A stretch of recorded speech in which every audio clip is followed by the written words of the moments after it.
Y vamos a dividir nuestros tratamientos térmicos bajo una visión académica como tratamientos térmicos de enfriamiento continuo,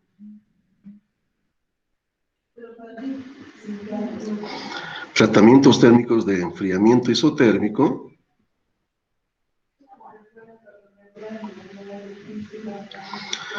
y tratamientos termoquímicos.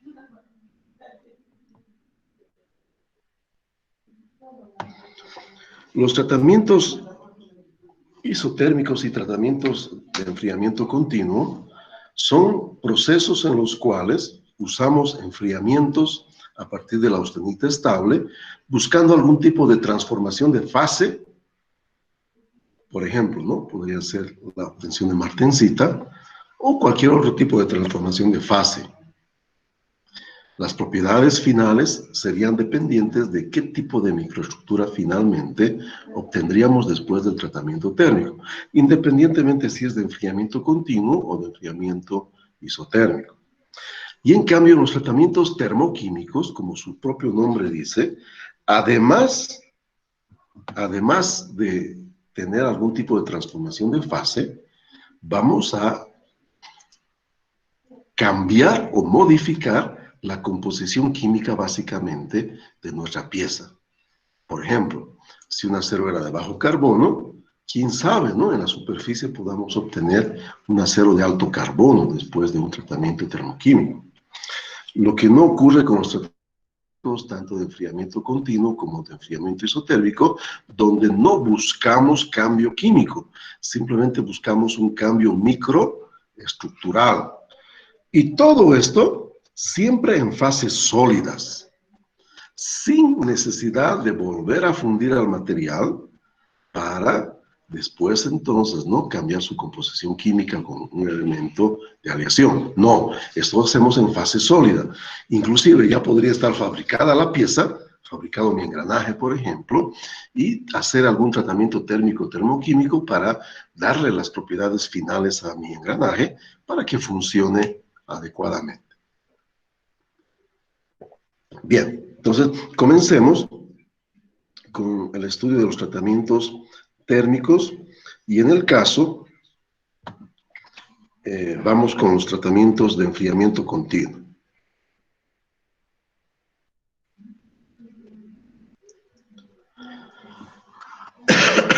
Bueno, uno que es bastante importante y también bastante usado, ¿no? A nivel industrial es el recocido. El objetivo de este tratamiento térmico es ablandar a la pieza. Y el procedimiento es muy simple. Primeramente, como en cualquier tratamiento térmico, vamos a calentar hasta la transformación austenítica, hasta gamma, hasta que mi acero se convierta en no magnético. Si fuera un 1080, esa temperatura sería los 725 grados centígrados. Si fueron 1010, serían los 900 grados. Si fueron 4340, tendríamos que ver el diagrama TTT, ¿no? Para verificar a qué temperatura se daría esa transformación de fase. Bueno, como nosotros podemos llegar al equilibrio del agua líquida y el agua hielo, 0 grados, y podríamos dejar en 0 grados, ¿no? Por mucho tiempo al material, y no va a convertirse, si había líquido en sólido, o si había sólido en líquido, a 0 grados, porque es la temperatura de equilibrio. Entonces, para que ocurra una rápida transformación, normalmente sobrecalentamos un poco. Ese poco más o menos son 50 grados centígrados. Entonces, siempre vamos a calentar, ¿no? Para transformar nuestro acero en austenita, un poquito arriba de su temperatura de equilibrio, unos 50 grados centígrados aproximadamente. Después de calentar, el calor no se propaga de manera instantánea por el espesor de la pieza, entonces vamos a dejar 1 hora por cada pulgada de espesor que tenga mi pieza dentro del horno del tratamiento térmico, ¿no? Si mi pieza tiene 2 pulgadas, necesitaría entonces 2 horas de calentamiento. Si mi pieza tendría 1 pulgada, necesitaría entonces 1 hora. Si mi pieza fuera más delgada, es necesario pensar de que el espesor, ¿no?, también tiene algunas limitaciones, mínimamente 30 minutos en el horno, ¿no?, para que pueda ocurrir una homogenización de la temperatura en el espesor de la pieza. Bueno, una vez que hemos tenido el tiempo necesario para que la temperatura sea homogénea entre la superficie y el centro de la pieza, vamos a enfriar al medio ambiente. Perdón, vamos a enfriar lentamente. Esto de lentamente en la práctica significa, ¿no? Si yo pudiera, yo apago mi horno y dejo que mi pieza enfríe dentro del horno. Eso va a generar un enfriamiento muy lento en la pieza, porque sabemos que los hornos están revestidos, ¿no?, con un elemento aislante térmico que no deja que el calor escape rápidamente. Normalmente eso no se puede, porque para llegar a las temperaturas de tratamientos térmicos, los hornos llevan hasta 1 hora o 2 horas, ¿no?, de tiempo, y es inviable entonces estar apagando y prendiendo a cada rato, porque se gasta mucha energía. Y a veces hay que hacer otros tratamientos térmicos sucesivos. Entonces, lo ideal es sacar la pieza y dejarla enfriar lentamente enterrada en arena o en cal. La arena y la cal entonces impiden que la pieza se enfríe demasiado rápidamente. Cuando no es posible enterrar la pieza, por ejemplo, en un gasoducto, ¿no?, hacemos una soldadura y tenemos que hacer un recocido, entonces hay maneras, ¿no? Podemos usar una manta de amianto, ¿no?, una manta de asbesto, para entonces no dejar que la pieza se enfríe rápidamente, o conceptos de precalentamiento, por ejemplo. Pero la clave es no enfriar rápido, ¿no? Tiene que enfriarse lentamente, ¿no? Ese es el proceso de recocido. Y al final de este proceso tan simple, calentar hasta la transformación austenítica, dejar un tiempo para que la temperatura sea homogénea entre la superficie y el centro de la pieza, y finalmente sacar la pieza y enfriar enterrada en arena o en cal. Al final de eso, ¿qué sucede? Mi pieza se ha vuelto blanda. Miren qué interesante, ¿no? Este procedimiento tan simple me lleva a que mi pieza sea blanda. Bueno, un detalle. Si previamente a mi proceso de recocido mi pieza estaba endurecida por acritud, obviamente esa acritud va a ser revertida, ¿no?, por este proceso de recocido. ¿Ok? Entonces, ese concepto es importante. Después, entonces, otro proceso bastante importante es el proceso de normalizado. Normalizado.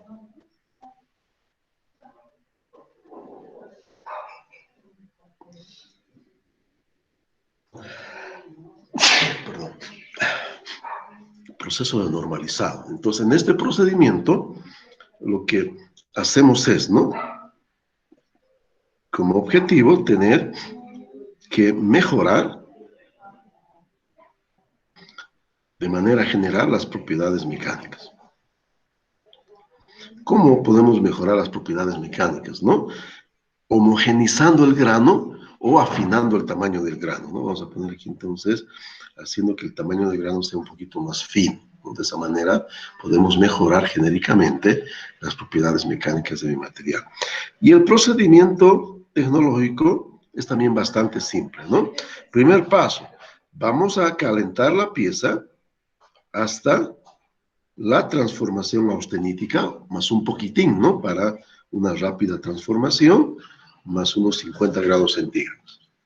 Es su temperatura de equilibrio. Dejamos la pieza 1 hora por cada pulgada de espesor, para que la temperatura sea homogénea entre la superficie y el centro, y finalmente entonces enfriamos al medio ambiente, ¿no? Entonces, una vez que sacamos del horno la pieza, vamos a dejarla en un rinconcito donde no le den choques de aire, no le dé el viento, de tal manera que la pieza pueda disipar su calor al medio ambiente de una manera natural, ¿no? Hay convección y conducción al mismo tiempo, y de esa manera se enfría entonces al medio ambiente. Y qué interesante, ¿no? Si ustedes comparan con el proceso de recocido, la diferencia es mínima, ¿no? Todo es igual, solamente lo que está cambiando es un poco la velocidad de enfriamiento. En el recocido, la pieza la dejábamos enfriar al medio ambiente o la dejábamos entonces, perdón, en el recocido la pieza la dejábamos enfriar en el propio horno o la dejábamos enfriar enterrada en arena o en cal.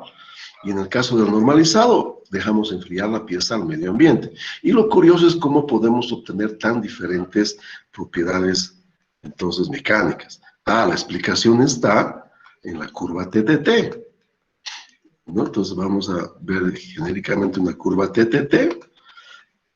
Podría ser una que no esté tan rayada. Podría ser esta, ¿no? Bueno, entonces en el caso de un proceso de normalizado, entonces tenemos una velocidad de enfriamiento al medio ambiente más o menos así. ¿Qué obtenemos? Perlita, ¿no? Se inicia la perlita, se termina de transformar la perlita, ¿no? Al final tenemos perlita. Y en un recocido tenemos una velocidad de enfriamiento así, lenta, enterrada en arena o enfriada en el propio horno. Entonces, ¿qué tenemos? Se inicia la perlita, termina la perlita y obtengo al final perlita. Pero ¿cuál es la diferencia? En esta región consigo entonces perlitas con tamaño de grano mayor y con una velocidad de enfriamiento sutilmente más rápida, un poco más rápida, obtengo entonces un tamaño de grano, perlita también, pero con tamaño de grano más fino. Y de esa manera logramos, ¿no?, obtener entonces una pieza con mejores propiedades mecánicas. Interesantísimo, ¿no? Como jugando con estas velocidades de enfriamiento podemos lograr entonces propiedades diferentes y objetivos diferentes. Bien, hay algunos procesos de recocido que es necesario de mencionar. Por ejemplo, hay un recocido de alivio de tensiones. Es un recocido subcrítico. ¿Qué significa eso? Que cuando calentamos al material no llegamos a transformarlo en austenita, ¿no? Ese es el recocido de enfriamiento, perdón, recocido, ¿no?, de alivio de tensiones. No está escribiendo en mi pizarrita, ¿no? Recocido de alivio de tensiones. Es muy utilizado en soldadura este principio. Uy, no está pasando mi pizarrita, ¿no? Está aquí. Recocido de alivio de tensiones. ¿Qué sería esto? Un minutillo, ¿no?, que se estabilice la comunicación.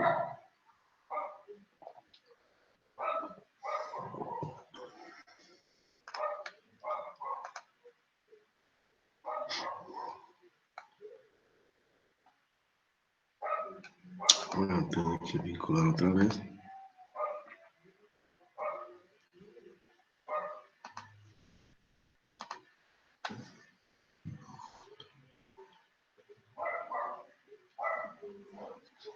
Ay, no sé qué pasó.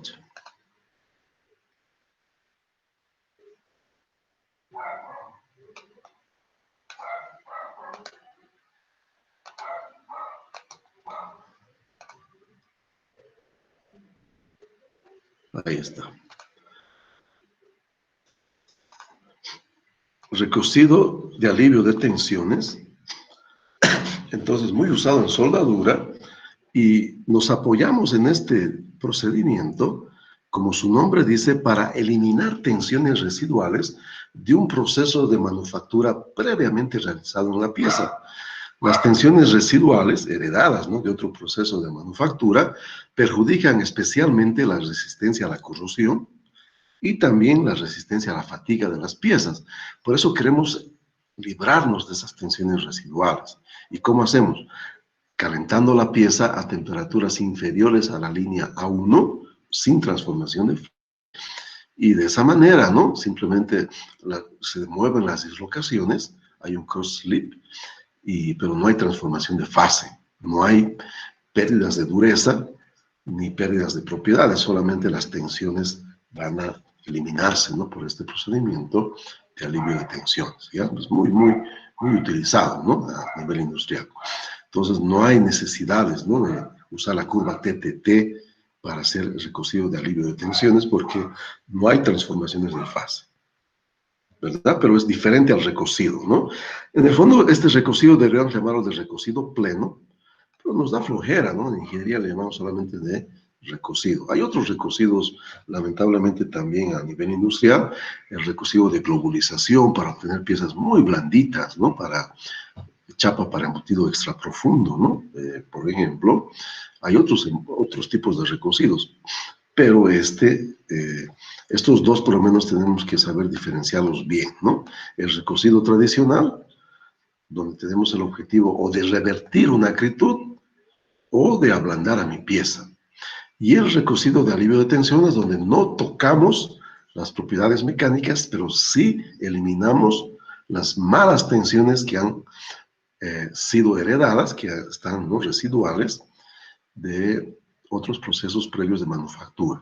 Torneados, fresados, rectificados, fundiciones, soldaduras, todos estos procedimientos generan tensiones residuales en las piezas, ¿no? Que van a perjudicar su resistencia a la fatiga y también su resistencia a la corrosión. Bueno, muy fácil de poder entender, ¿no? Es realmente fácil. Bueno, y también entonces vamos al tratamiento térmico más importante de enfriamiento continuo, que sería para nosotros el temple y revenir.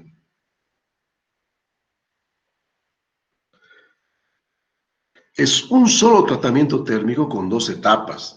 Todo el mundo habla solamente del temple y nadie casi menciona el revenido, ¿no? Pero importante, es un solo tratamiento térmico con 2 etapas. Entonces, ¿no? Primeramente, ¿cuál es el objetivo de este tratamiento térmico? El objetivo de este tratamiento térmico es obtener una pieza con altísima dureza. Sabemos que un material muy duro tiene muy buena resistencia mecánica y adicionalmente tiene una gran resistencia al desgaste. Es por eso que es muy utilizado el temple, ¿no? Porque obtenemos aceros muy, pero muy duros. En el fondo estamos por detrás de ¿qué?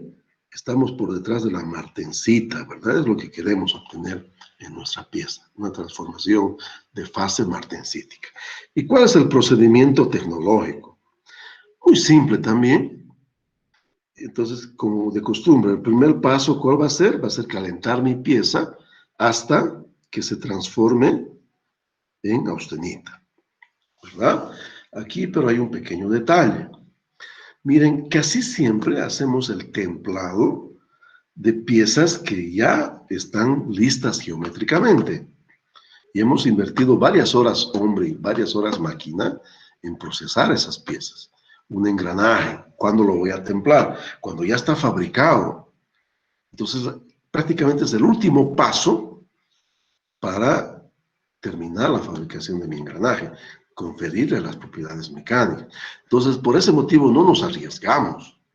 No nos arriesgamos para nada, ¿no? En todo sentido, y especialmente no sobrecalentar mi pieza. Por ese motivo, entonces, solamente sobrecalentamos un poquito arriba su temperatura de equilibrio, unos 30 grados nomás, ¿no? No exageramos como en el recocido normalizado, que nos subimos 50 grados. No somos más cuidadosos, ¿no? En este caso. Después, entonces, miren, no dejamos tanto tiempo también. Evitamos, ¿no? Un sobrecalentamiento de la pieza, que la pieza a temperaturas muy elevadas está como la mantequilla, ¿no? Y cualquier cosita va a deformarse. Entonces, por ese motivo, normalmente dejamos 1 minuto por cada milímetro de espesor que tenga mi pieza en el horno, para que la temperatura de la superficie y el centro sean homogéneas. Esta es una recomendación genérica, porque los elementos de aleación que están presentes en los aceros, y mucho cuidado especialmente con los aceros de alta aleación, modifican drásticamente la conductividad térmica y eléctrica también de los aceros. Por eso hay que recurrir a su manual técnico. Un acero para tratamientos térmicos fino vendría entonces con su manual técnico. Si no me proporciona el vendedor, ¿no?, el comercializador, con seguridad obtendré en la página del fabricante, ¿no?, del acero con facilidad, ¿no?, por internet. Entonces, ahí voy a tener una recomendación más específica, pero esto es una recomendación genérica, ¿no? No dejar 1 hora por cada pulgada. Aquí estamos hablando casi de la mitad del tiempo, justamente por esos detalles de no sobrecalentar. Y después que hemos hecho esto, sacamos la pieza y vamos a enfriar rápido. Rápido, en nuestro concepto, es algo relativo, ¿no?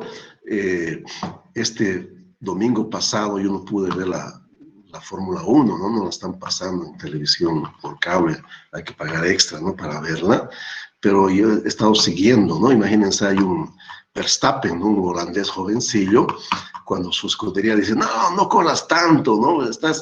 Vas a perjudicar la carrera, no te puede pasar algo. No, no esperen que yo corra como mi abuela, yo voy a correr como yo sé, les ha dicho, ¿no? Y ha ganado la carrera, es maravilloso ese muchacho, ¿no? Lo ha batido a Hamilton. Bueno, entonces, hablar de Fórmula 1, cualquier chacra de ahí, el mexicano, por ejemplo, Pérez, un chacra, ¿no? Pero lo traemos a Bolivia y con seguridad, pues es un dios, ¿no?, para la velocidad. Entonces, algo relativo eso de rápido. Entonces, para nosotros rápido, ¿qué significa industrialmente?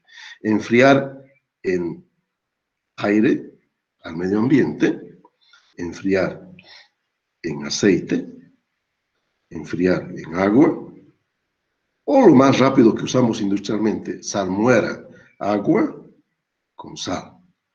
Por 10 litros de agua, 1 kilo de sal, ¿no? Mejor si no es cloruro de sodio, pues normalmente usamos cloruro de sodio porque es la sal más barata. Bueno, entonces, estos son los medios de enfriamiento rápido que optamos para poder enfriar nuestros aceros.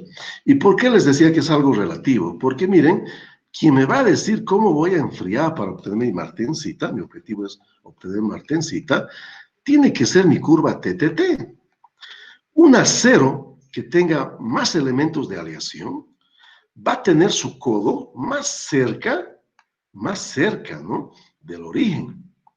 Entonces, con un medio, pero un acero que tenga menos carbono, no hay menos elementos de aleación. Entonces, con un medio muy rápido, yo conseguiría entonces recién obtener martensita. Y puede haber aceros con tan bajo carbono que, miren, su codo ya va a tocar ya entonces el eje del cero, y por más rápido que yo enfríe con nitrógeno líquido, no voy a obtener martensita pura. Y no voy a poder endurecer mi pieza. Entonces, si haríamos un gráfico cualitativo nada más, ¿no? Un gráfico cualitativo de lo que es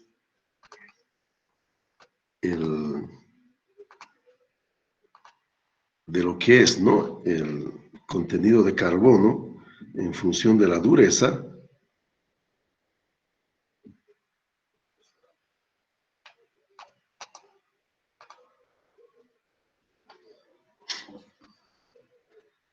Esto me atrasa mucho esta pantallita. Voy a tener que buscar otro software, ¿no? Ahí está. Entonces, miren, si haríamos un gráfico cualitativo en función de la dureza obtenida en el temple, en función del contenido de carbono del acero, vamos a tener una curva más o menos así. Cuando llegamos a un 1080 aproximadamente, 0,8% de carbono, obtenemos prácticamente la dureza máxima que tendríamos en la martensita. Y con contenidos alrededor de 0,2% de carbono, la dureza que yo obtendría sería tan baja que no tendría sentido hacer un templado. Los aceros de bajo carbono no aleados no se pueden templar, o sea, no se agarra buena dureza en el proceso de temple y revenido. No es entonces lo ideal, ¿no?, templar un acero de bajo carbono. De poder hacerlo, puedo hacer, pero el resultado no va a ser el que yo esperaba, ¿no? Yo esperaba obtener mucha dureza y no lo lograré. Entonces, ahí está la explicación, ¿no?, de que en estos aceros de bajo carbono, la curva TTT ya está pegada, ¿no?, al origen, entonces no importa qué tan rápido enfríe, no tendría martensita. En cambio, los aceros de alta aleación, esta curva de este codo está más desplazado en el tiempo. Me permiten entonces enfriamientos menos rigurosos, le llamamos severidad, ¿no?, menos severos, y logramos entonces obtener martensitas sin grandes choques térmicos. Los elementos de aleación, especialmente el boro, modifican la templabilidad, ¿no? Eso significa en el fondo que en la curva, en el caso del codo, lo llevan, entonces lo desplazan en el tiempo, ¿no?, más hacia la derecha. Eso es lo que significa. Bueno, el tiempo nos ha pisado. Quería comentarles algunas cosillas. Lamentablemente el examen no fue muy bueno.